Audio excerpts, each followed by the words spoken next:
All right, folks. So today we are continuing with our series concerning the timeline of prophetic events. And we are today going to expound upon the final Antichrist and, of course, the commencement of the 70th week of Daniel. This is the beginning of the tribulation, not to be conflated or confused with the Great Tribulation, okay? We'll talk about that potentially tomorrow. I almost said next week, but tomorrow. So let's talk about this for just a second. Let's talk about the final Antichrist. First and foremost, I want to simply say this. We do not know who the final Antichrist is.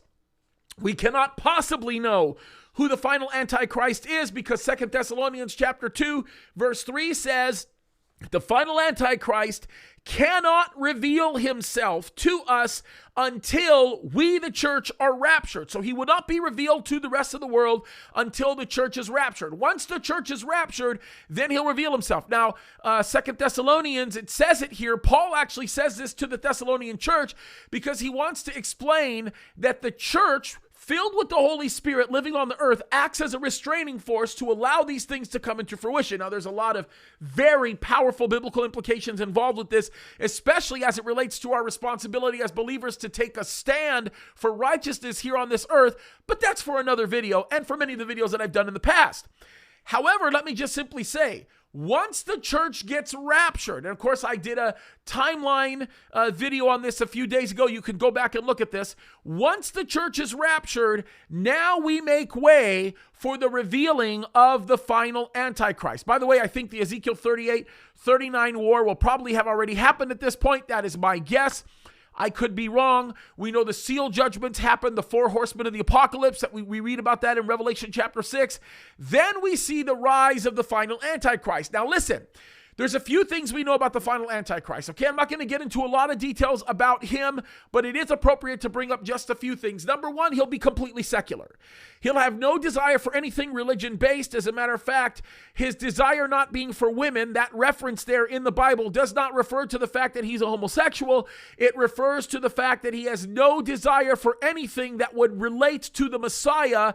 And there's a long explanation for this. I actually have done several videos on this. You can go back and look at this. Any of my final Antichrist videos I did. Also, you can go into my Daniel series of Bible studies where I actually talk about this at length.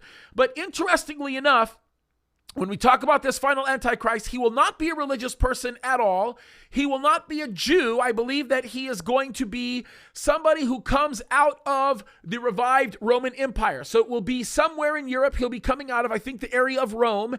And some of you might say, well, stop, James. How are the Jews going to accept this guy as the Messiah when he has no religious acclamation at all? Well, that's the ministry of, and I hate to say that's a very sarcastic term, that's the ministry of the false prophet. The false prophet will be the religious leader that everybody respects, who will basically say, oh yeah, this guy's on the level. He's most definitely the guy to follow. He's the Messiah. And of course, quite interesting, we know that even the revealing of the final Antichrist will not be the beginning of the 70th week of Daniel. Now, there's a term that oftentimes gets conflated with another term, and that is the term tribulation. Oftentimes people think that the tribulation refers to the last 3.5 year period of the 70th week of Daniel, when that is not the case. You've got the tribulation, which is the 70th week, the whole 7 years, and then you've got the great tribulation, which is the last 3.5 years of that 70th a week of Daniel, that 7 years, right? And it's oftentimes referred to as Jacob's trouble. And we'll talk about that actually tomorrow. We'll have a conversation about that. But here's the thing that happens. The beginning of the tribulation, the 70th week of Daniel, doesn't take place the moment that the final Antichrist is revealed. You see, he has to be revealed. He rises up to power, right? But what we know will start this time period, known as the 70th week of Daniel, is when the covenant that exists between the Jews and the final Antichrist is actually made strong. Now, we don't know what that typically means. I think that it could be a covenant that exists with other nations. It could be the Abraham Accords. We don't know what it is, but there is some kind of a covenant, a peace treaty that is going to be made strong with the Antichrist. And of course, it is going to be known as his covenant in essence with the Jews, and when it's made strong, that will be the beginning of the 70th week of Daniel. Now, when that happens, the time clock starts or continues, but it's a real huge marker in the time clock that leads to eternity, or the countdown to eternity.